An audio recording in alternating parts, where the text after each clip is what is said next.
What's up, you guys? Sean Ross Sapp, managing editor, FightfulMMA.com. Go over there, get all of your MMA news. If you're watching live on YouTube, leave us a thumbs up, subscribe. We are posting news videos. We have boxing news, podcasts, lots of cool stuff over here at FightfulMMA.com. James Lynch is on assignment for another outlet. He's not here. Showdown Joe will offer his thoughts on Tuesday, as well as the thoughts about Mirko Cro Cop and his untimely retirement. Godspeed to him. But we've got UFC 235 to talk about right now. If you weren't in our live discussion today, man, you were missing out. 1,500 plus comments from other wonderful MMA fans, viewers, and the like. It was a good time. Let me know if you have any questions. If you do, I'll do my best to answer them. We have fight review videos, shorter recaps, all that good stuff. But man, it was wild. UFC 235. Now, I'm not going to pretend that the two main events on this show were outstanding must-watch fights. They weren't. But important things happened on this show. So let's go ahead and get into it from the start. Hannah Ciphers defeated Viana via split decision. I felt that Hannah needed to win this fight, and while Viana lost her second in a row, she probably has another fight before she's cut. Ciphers made this a dirty fight and was particularly exciting and willing to exchange at the end of the fight. Ciphers even took down Viana at one point, but let her back up. It's one of those fights where the stat sheet said Viana had more significant strikes and took 2 of the 3 rounds in that regard, but Ciphers deserved to win this fight. This was the right call. Macy Chiasson dropped Gina Mazzany. Gina Mazzany, I thought, came into this fight with everyone counting her out and didn't really have a lot to lose. What she did lose, however, was her consciousness. And she was one of my I got 5 on it picks, but I didn't think that Chiasson was going to lose this one. Chiasson broke away from the clinch and just poured on a sick combination. It dropped Mazzany, and Chiasson followed up until the ref stepped in and called it. Now, they kept on touting 5-0, 5-0. I'm pretty sure she's actually 4-0, but she's 10-2 between amateur, pro, and exhibition, and says that she feels better at 135 than any point in her career. Megan Anderson kind of took a little shot at the fact that the 145-pound tough winner moved to 135, but it's a dead division. I know what Megan Anderson wants, and I don't blame her.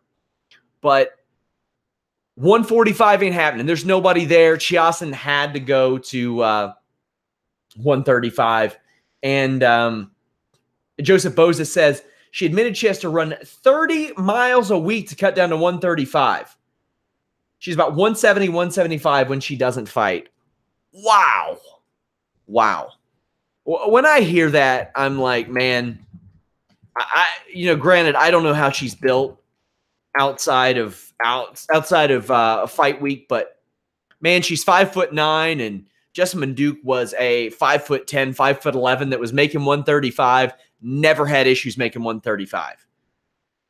That needs to be managed a little bit better. Needs to get with somebody about that.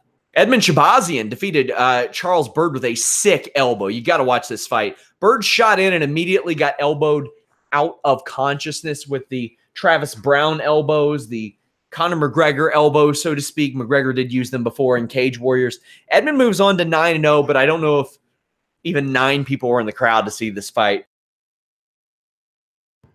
Let's talk about the fun stuff. Another one of my I got 5 on it picks was Diego Sanchez. I was shocked at how the betting lines with someone so experienced against someone who was so relatively inexperienced in comparison could be so wide. There wasn't a lot that showed me that Mickey Gall was like some sort of phenom that Diego Sanchez couldn't beat. Now, sure, Mickey Gall was, 4-1, 5-1?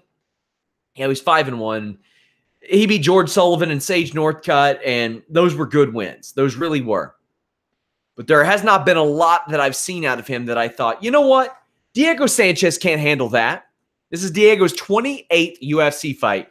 Gall was way more aggressive during this, and it was tough for Sanchez to overcome early. But Gall was trying his luck with punches, leg kicks, and combos in the clinch and doing well. But Diego Sanchez's wrestling was still there, and it was very impressive. He missed a very easy hammerlock opening that Gall actually almost did to himself. But where I sympathized, yet I don't know how to put it, sympathized, yet said, maybe don't do that, was Gall throwing those elbows from the bottom. That's really the only offensive strike aspect of that. Was that he could throw elbows. But man, Diego sees that and he says, you know what? I'm going to throw elbows downward towards your ribs. And it opened up Gall. And it just led to Sanchez putting Gall down even more later on in the fight and ground and pounding him until the ref stops it. How about this? Diego Sanchez picked up his first back-to-back wins since 2010 to 2011. It was his first stoppage since June 2008. Amazing. Watch this fight. Number 12, Cody Stamann defeated number 13, Alejandro Perez via unanimous decision. Alejandro Perez had been on a 7-fight unbeaten streak. He's now 7-2-1, I think, in the UFC. But Perez did not have a lot for Stamann in the early rounds. But there are some decent exchanges. Perez at one point does what is called the Daniel Cormier driver, if you all ever have seen Vinny Massaro wrestle, of Lucha Underground fame.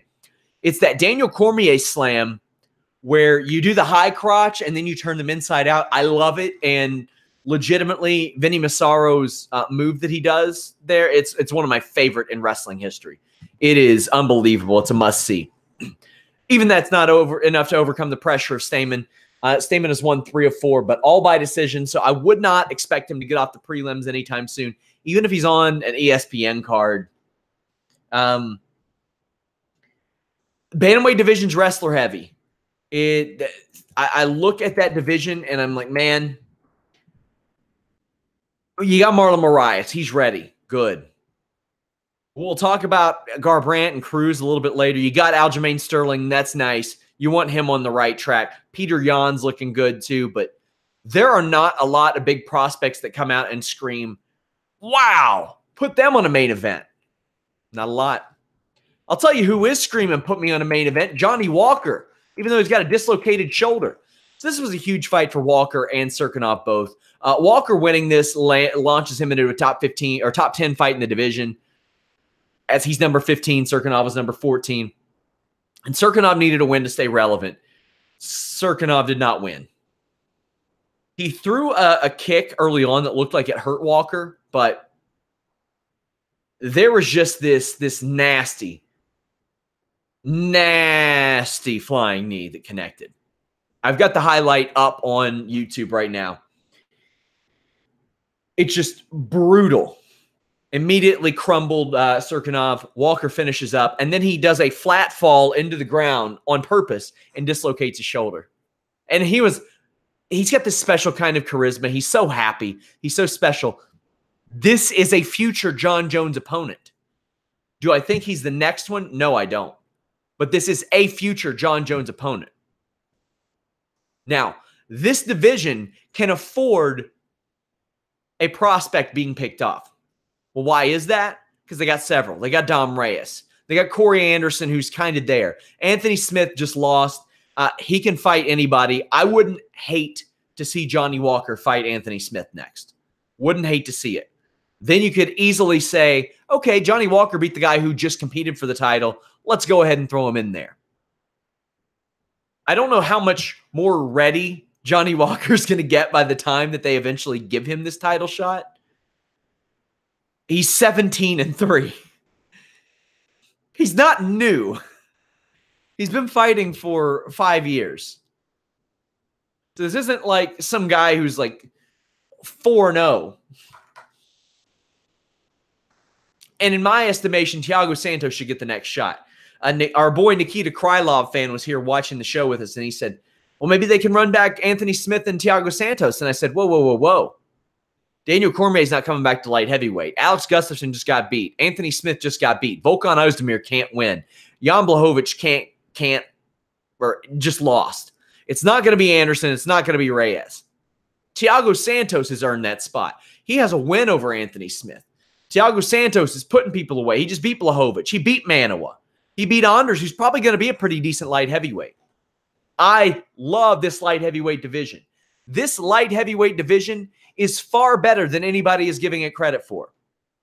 Now, I'm not talking about the Ovince St. Preux or the Mauricio Shogun Huas or the Jimmy Manawas or even Blachowicz.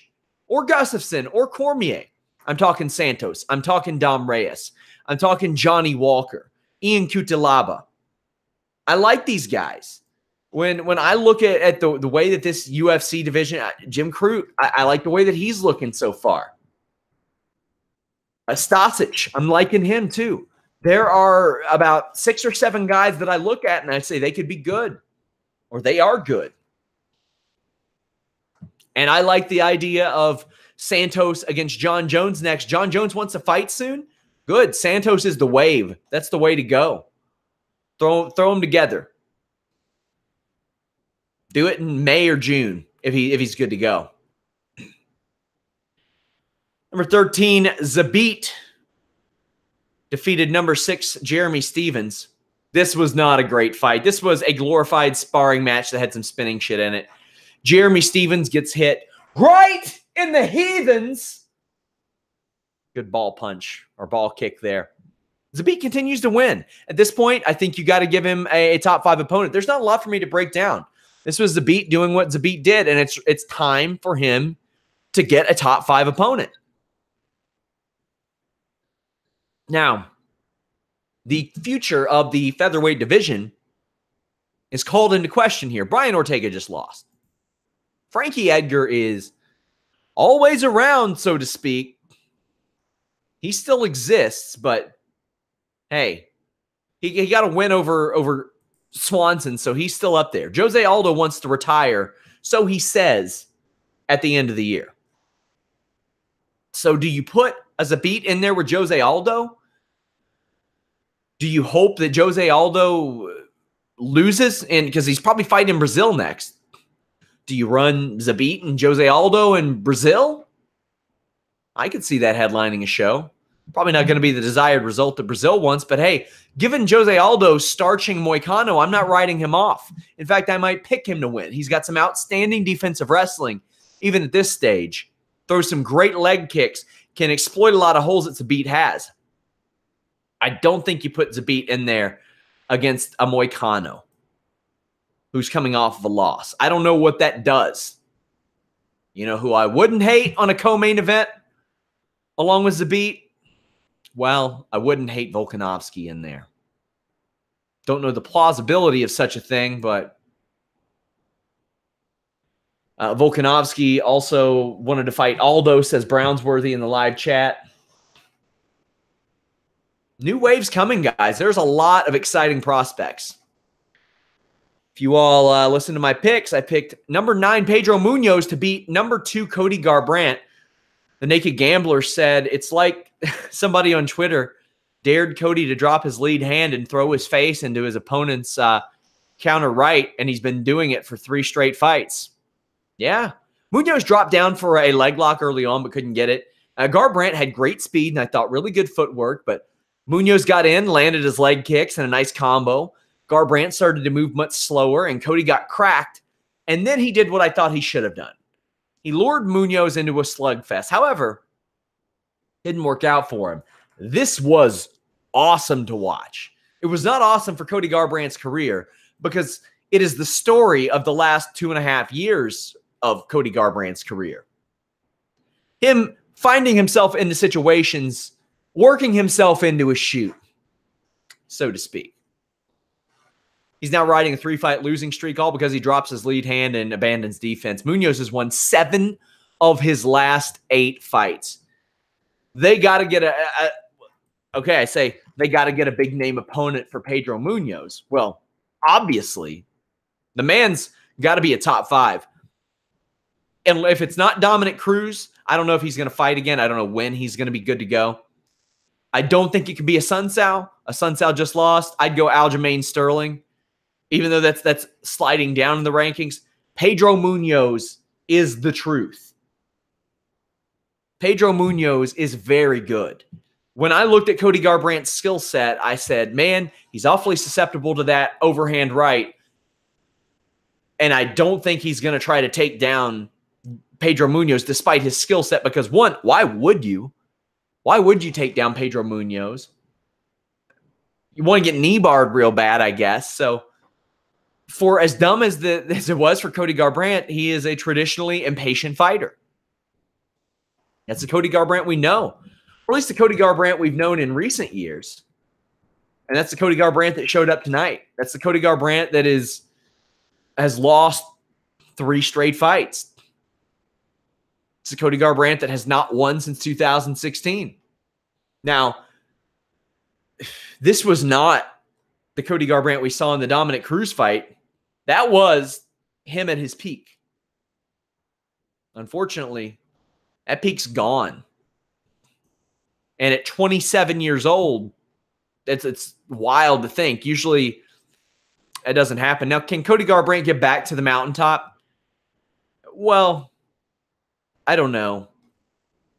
I don't think he ain't beating Dillashaw.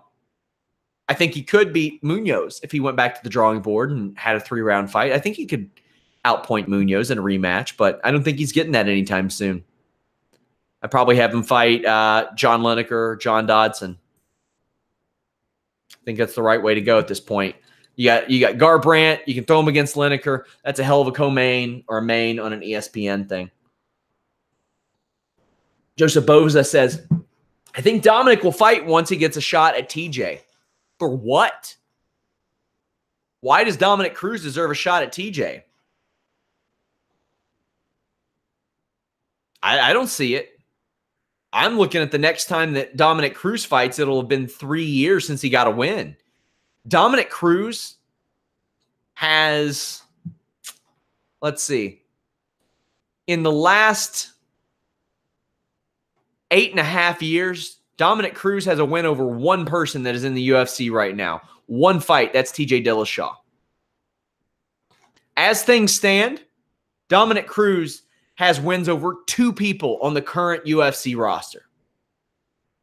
It's Benavidez and Dillashaw, a couple of good ones, but just because he beat Dillashaw 3 years ago doesn't mean that he deserves a title shot. And I know that he thinks he's the champion, and that's good and dandy, but when you didn't fight all 2017, you didn't fight all 2018,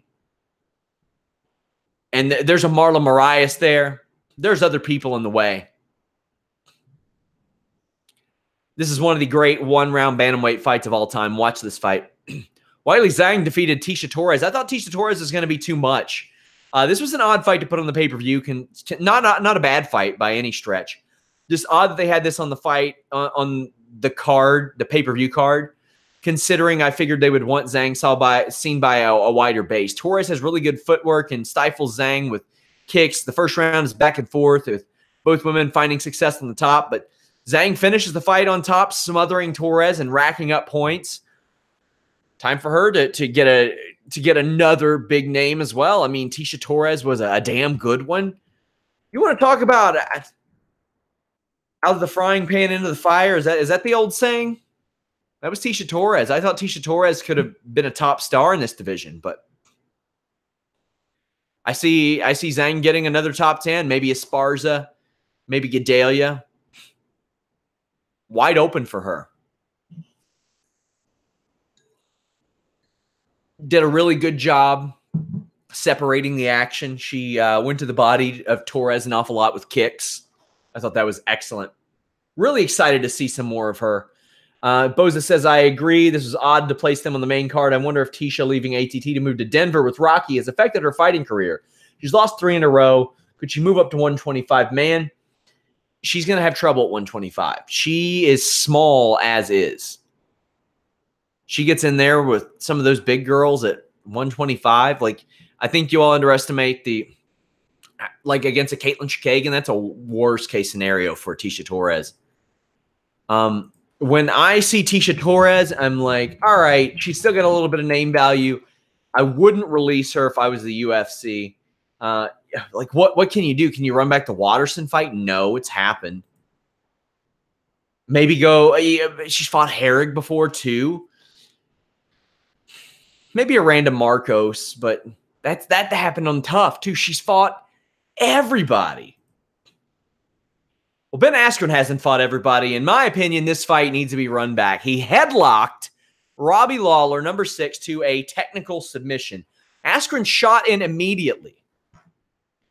Now, let me show you guys the highlight of this because this was unbelievable. What we saw here was an honest-to-God Olympic slam from Robbie Lawler. Yeah, Robbie Lawler, rather. Now, I don't want to get demonetized, so I got to show it to you all quick. An honest-to-God Olympic slam.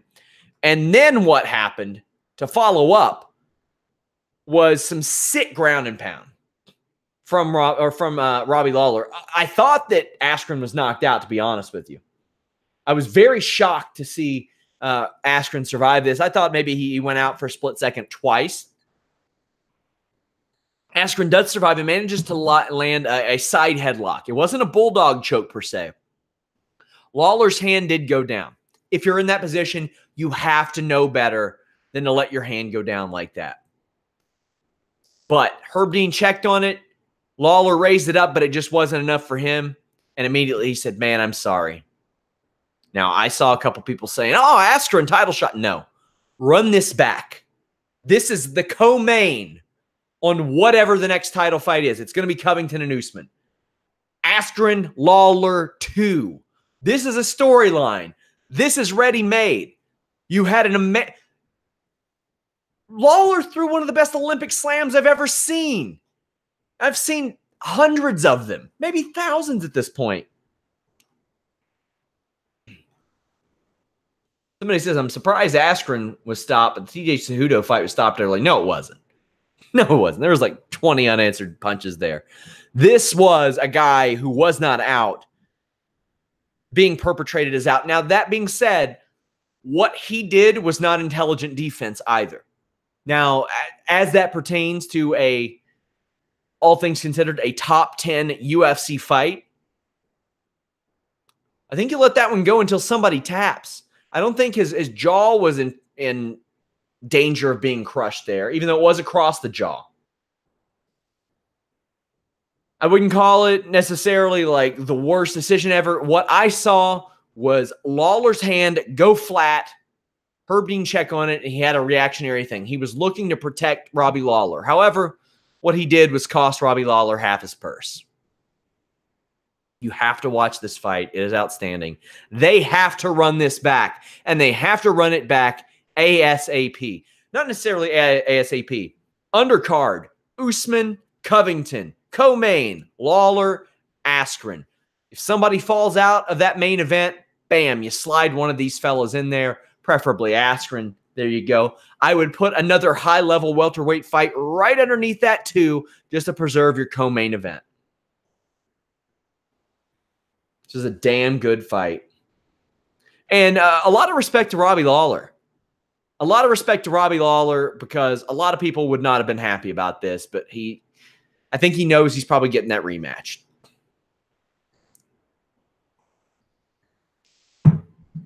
Class act, that man. And this was fun. But the card peaked at the Olympic Slam.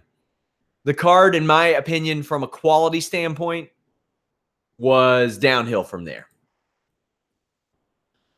Let's go to the highlights. Kamaru Usman defeated John Jones, or actually Kamaru Usman, rather, defeated Tyron Woodley to become the UFC welterweight champion. I'll pull it up and then bring it up here. Kamaru Usman had an outstanding performance. I can't say enough about this performance in particular. This was him doing exactly what he had to do to win. And he dominated every single aspect of this fight. And when I see a performance like this, I'm like, man, it makes me wonder, where's Woodley at? Is this him going on the downslope? I fully expected to hear Tyron Woodley talk about retirement. I don't think he should have been talking about running it back by any stretch, but let's take a look at this. Kamaru Usman defeating Tyron Woodley to become the welterweight champion. We saw a big takedown early from Usman, and it was control from then on out. Usman ended up just wearing away at Tyron Woodley. It wasn't even close. There was a couple of times. There was one instance where Usman seemed like he emptied his gas tank, but still had plenty for round number 5.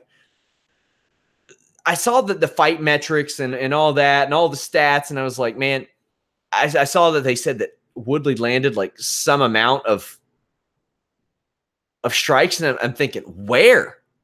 When? I didn't see it.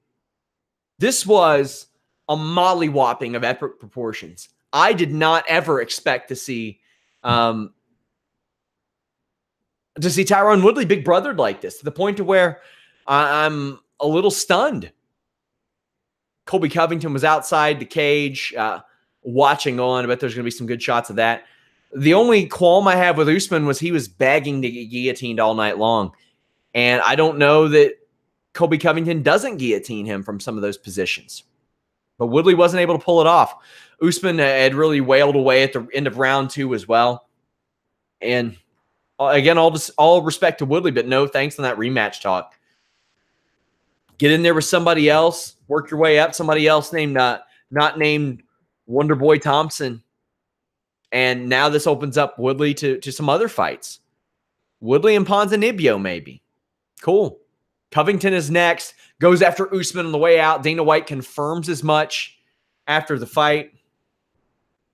I was going to try to show you guys highlights of the main event, but we'll see how that goes. The article is down for some reason, but I'll pull it up on UFC's Twitter feed. This co-main event was a dominant performance. Not one that you have to watch, but if you want to see a situation that you may have never thought you were going to see, that's a damn good one. That's a damn shocking one. UFC Light Heavyweight Championship. Jon Jones defeats Anthony Smith. I think everybody saw this coming. This was the story of the Jon Jones fight. He controlled Anthony Smith. It wasn't even close. And when Anthony Smith got in or had that distance close, he did a good job breaking up the clinch, which I really appreciated. However, as we mentioned on the Fightful pre-show, Fightful MMA podcast every Tuesday, 2 p.m. Eastern, if you don't let Jon Jones know that he's in a fight early, you're never going to pressure Jon Jones. You give him too much time to break you down as a fighter. Sometimes being a raw fighter is the best thing you can do with Jon Jones. If you ever heard him talk about the OSP fight, he said, man, OSP is so green, even though he's experienced, that he doesn't know what he's going to do next. So I didn't know what he was going to do next either. Experienced fighters and really tactical fighters or really good fighters, sometimes Jones can break down their tendencies, good and bad, a lot better. Now, Jon Jones runs into some issues. A lot of people said, oh my God, illegal soccer kick. A soccer kick is only illegal if it is to the head or to the balls. You can throw one. You can land to the legs. You can land to the body. You can land to the arm. If it doesn't land there, it is not illegal. You cannot call a hypothetical foul. Now, what Jon Jones did with the knee was illegal. Should it have been? Hell no. Nevada has adopted all the new rules except for the knee rule. Smith's knees were up, but he had one hand down. Under the new modified rules, that is completely legal. However, Jones has to be aware, whether he's timing it or not, that this could cost him. Jones's biggest test to date in the cage has been against the rule book. Eye pokes and gouges and the downward elbows. And I remember he used to headbutt people. He thought headbutt to the body were legal. They're not. Jon Jones is Jon Jones's worst enemy inside and outside the cage. He was real close to this. Now, a lot of people says, oh, well, Anthony Smith could have taken the DQ win. We have seen in Vegas things like this be ruled accidental. And when that happens past this point, Jon Jones could go to the scorecards, and it could be a technical decision. Jon Jones could have still remained the champion. However, We've seen Jon Jones lose or almost lose the title via being stripped and car accidents and drug tests and this and that. But we've also almost seen him lose it because his toe broke off. He had that toe taped up tonight. I thought that was kind of interesting. Jones really put over Anthony Smith after this event and said that his nickname was apt, the Lionheart. I thought Jon Jones was classy. Who knows how genuine he is? But I'll tell you something I really liked about Jon Jones this week. A video emerged on UFC's Twitter of him backstage just going up to Conor McGregor and saying, hey, tell me about that hook kick. Tell me about that kick that you do. And you see a very excited Conor McGregor teaching Jon Jones one of his kicks. And I'm like, man, that's the makeup of a champion as far as the brain goes. You're never above learning from anybody in your craft. And you got one of the best in the craft teaching one of the best in the craft. That was a very cool moment to see. That was very awesome. Jon Jones got to be Thiago Santos next. Got to be. That's the right move. If he wants to fight 4 times a year, he says. I'm okay with that. I think it's the right move. Well, let's rock with it. 4 times. Jon Jones this year, Dana White's got to be thinking, hell yeah. Especially when you got UFC Wichita next week. Dos Santos versus Lewis. Boy, is that a one-fight card if I've ever seen one. Can't wait to not think about that card all week. But this card tonight, man, it was stacked. It was a good card on paper and in execution up until the end. We will preview UFC Wichita on Tuesday. We will get Showdown Joe's thoughts. We will talk about Beneil Dariush and Tim Boetsch, Ben Rothwell, Blagoy Ivanov, Curtis Millender, Zaleski Dos Santos, Junior Dos Santos. Look at all the Dos Santoses.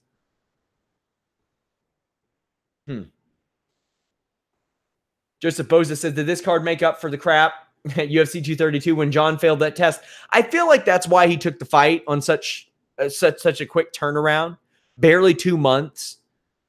And I respect that about Jon Jones. I've always respected Jon Jones in the cage, regardless of those issues with the rules.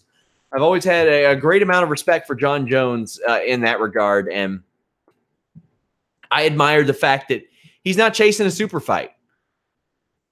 He's looking to stay in his division. He's looking to fight people that are up and coming. I like it. There are people in that division he's already beaten. There are a whole lot of people that he hasn't.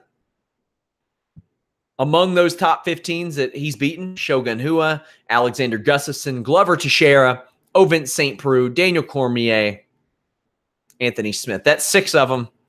There's still a whole lot there for Jon Jones. And I like the makeup of 205 pounds. I will expand on that Tuesday. Please join us. FightfulMMA.com. We'll be here. Leave us a thumbs up. We are on podcast platforms everywhere. iTunes, Stitcher, YouTube, iHeartRadio, Spotify. We're all over the place. Thank you guys so much for being with me. Join us for our live coverages. Join us for our pick'em. It's a good time. Help us grow our MMA side. I can't tell you how much I appreciate it. Thank you guys. Until next time, we're out.